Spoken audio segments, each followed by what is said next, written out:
జగన్మోహన్ రెడ్డి మాటకు ముందు అమరావతి మీద ప్రెస్ మీట్ పెడతాడు, ఇంకో పనికి మాలిన దాని మీద ప్రెస్ మీట్ పెడతాడు, చంద్రబాబు నాయుడు మీద ప్రెస్ మీట్ పెడతాడు. మరి రావణ్ జోసెఫ్ అరెస్ట్ అక్రమం అని జగన్ గారిని ఒక ప్రెస్ మీట్ పెట్టమని చూద్దాం. పెట్టడు. ఎందుకంటే వీళ్ళ వల్ల వచ్చే ఓట్ల కంటే పోయే ఓట్లే లక్షల్లో ఉంటాయి కాబట్టి.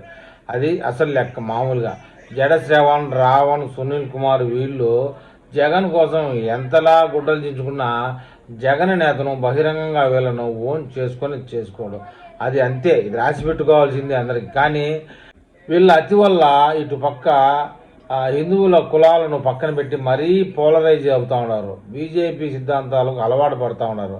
నిజం చెప్పాలంటే చంద్రబాబు గారు సెక్యులరిజాన్ని బాగా పాటిస్తూ అందరినీ సమానంగా చూస్తూ ఉన్నారు కాబట్టి వీళ్ళు ఇంత స్వేచ్ఛగా మనల్ని తిట్టగలుగుతూ ఉన్నారని హిందువులు అంటూ ఉన్నారు. నాకు తెలిసి ఆంధ్రాలో సెక్యులరిజం బాబు గారు ఉన్నంత వరకే సేఫ్గా ఉంటుంది.